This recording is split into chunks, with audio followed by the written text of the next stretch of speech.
Donc ici, pour moi, faire un oasis, c'est en fin de compte refaire une ferme vivrière comme on pouvait trouver à l'époque de mon grand-père, où il avait toute son alimentation qui était là, les supermarchés n'existaient pas, donc fallait avoir la connaissance et l'intelligence de tout faire là pour pouvoir vivre de ce que tu produis.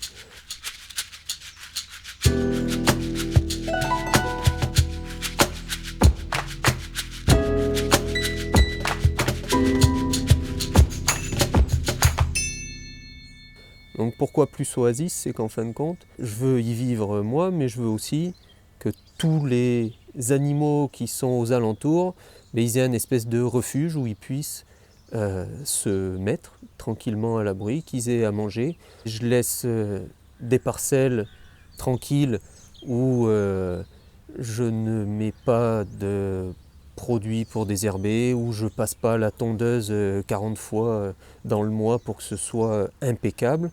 Je laisse les affaires pousser, vivre. Ça permet en plus d'observer, de réfléchir, de lire. Et en fin de compte, on apprend 10 fois plus qu'en faisant le plein de ta tondeuse pour la passer, quoi. Il y en a pour moi avec mon potager. Il y a pour mes poules là-bas qui me servent aussi, mais à fond leur vie. J'ai mon verger, mais qui sert aussi à d'autres animaux, que ce soit insectes ou même les oiseaux en profitent aussi. Bon, après, je ne me formalise pas non plus, je ne vais pas tout tuer parce qu'ils m'ont mangé 3 pommes, quoi.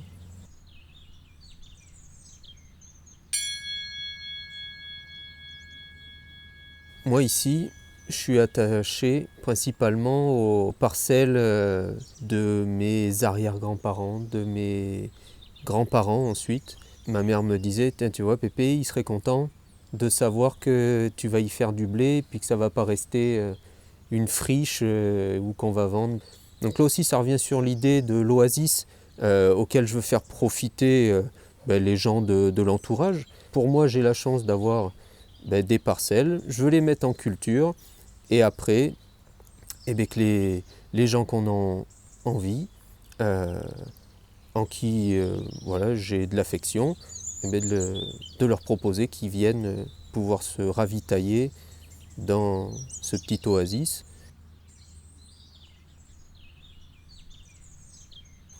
Le découpage des parcelles, Perrin qui est sur un coteau plutôt sud, toute la terre est argilo-calcaire, coteau sud. En plein milieu, il y a la parcelle de subsistance de mon père qui est à la retraite, donc c'est du rouge merlot. Ça, je veux le garder pour faire du jus de fruits plus tard. À gauche, c'était une ancienne prairie, donc reposée, où je ne serai pas trop embêté par les mauvaises herbes logiquement, où là je vais faire mes premiers semis de blé, il y a un peu moins d'1 hectare. Du coup, à côté, sur le coteau de droite de la vigne, là je voudrais implanter une prairie qui va me nettoyer pour pouvoir y mettre mon blé en suivant. La parcelle des peupliers, tout là c'est assez humide, c'est une terre d'alluvion, donc là-dedans c'est là où je voudrais faire toute la partie verger en bas là, avec différentes essences. Donc les pépins ça aime bien l'eau, donc poirier, pommier, figuier. Ensuite là il y a déjà les peupliers naturels, donc eux là je voudrais continuer cette lignée ici avec des frênes. Donc ça ce serait une petite réserve pour du bois petit à petit, au fur et à mesure que ça tombe par les tempêtes, les coups de vent. Moi je me récupère le bois comme ça. Là après je ferai des essais, blé, lentillon en même temps, ou blé sarrasin à cheval.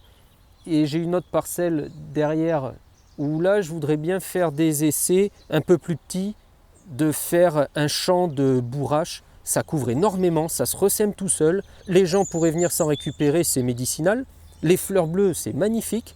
Et c'est là-bas, en bas, là, il y a un carolin avec une espèce de petite source qui reste pas beaucoup en eau, mais c'est vers là où j'aimerais mettre des ruches. Ici, le long, là, pour protéger un peu le blé, puisque le mauvais temps, souvent, il vient de la côte. Et donc là, je voudrais mettre des arbres, mais pas trop haut, parce que les arbres trop hauts, tu as les branches qui cassent et ça abîme les cultures dessous.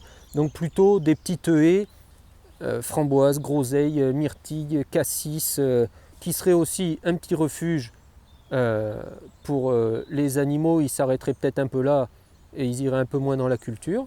Mais l'avantage, c'est que la cabane, elle n'est pas loin. Comme ça, s'ils font trop les cons, eh bien, tu peux réguler toi-même. Et en même temps, tu n'as pas besoin d'aller à Leclerc, tu as acheté un morceau de viande. En haut, sur les buts, entre les deux rangs de vignes, là aussi, le blé, il serait tranquille.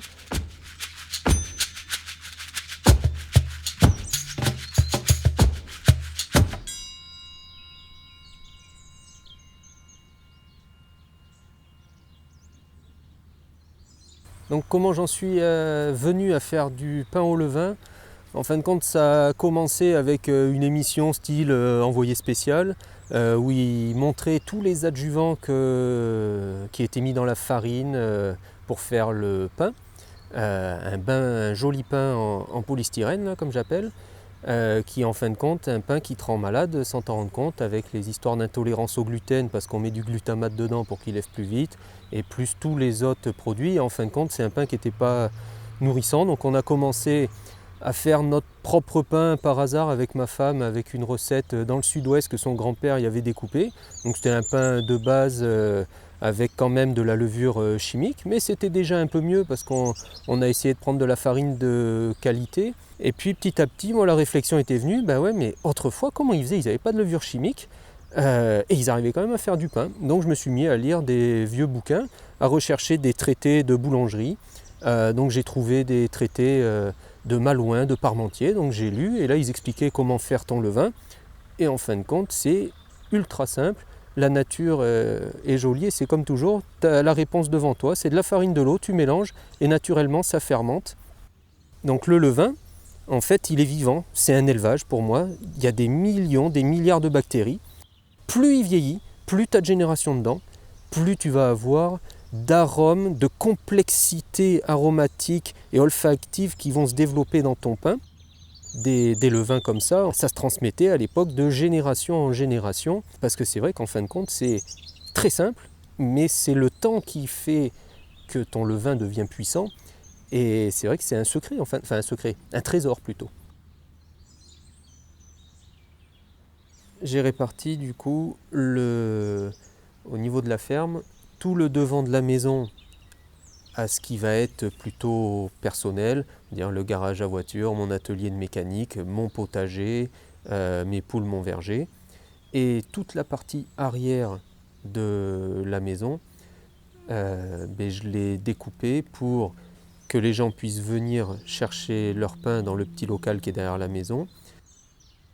J'ai fait en sorte d'avoir un point de vente qui donne sur le fournil, pour que les gens déjà puissent voir là où je travaille, et puis si j'y suis encore, qu'on puisse discuter pendant qu'ils viennent chercher leurs produits.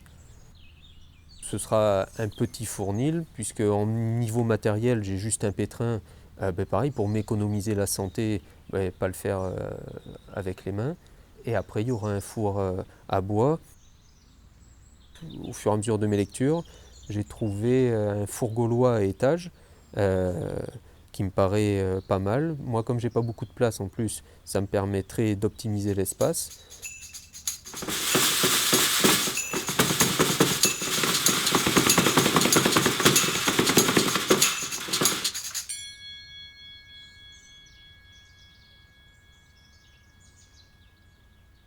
Donc moi, ce qui me touche ici, en refaisant toute cette ferme, tout ce lieu, c'est de découvrir. Là, ça fait maintenant bientôt 10 ans qu'on est en train de refaire cette ferme qui était abandonnée. Il y avait des ronces de 3 mètres de haut, je ne voyais même pas jusqu'où allait le terrain. Et en fin de compte, je ne vais pas dire tous les jours, mais à chaque fois que j'observe les différents endroits pour implanter mes affaires, soit je trouve une nouvelle plante, un nouvel insecte que je me dis tiens, il est sympathique d'être venu pousser là devant moi.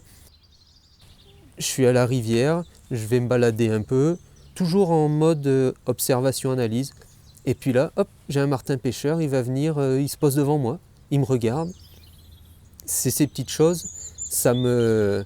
je me dis c'est la nature qui me dit bonjour ou bienvenue.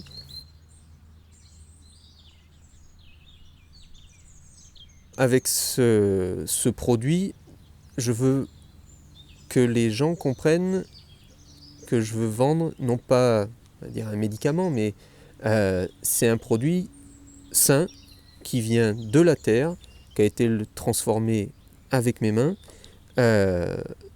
Et pour moi, c'est qu'ils en profitent au niveau gustatif, qu'ils en prennent plein les papilles, plein le nez, parce qu'il y a des arômes qui se sont développés avec la fermentation naturelle, et qu'ils en prennent plein la santé, parce qu'il y a plein de minéraux dans la farine qui a été faite, avec un grain de qualité, et de faire comprendre aussi tout ça aux gens en même temps que tu proposes tel produit ou tel produit. C'est pareil pour, je dirais, si j'ai des suppléments de tomates ou des produits du potager, de pouvoir dire il y a tomate et tomate.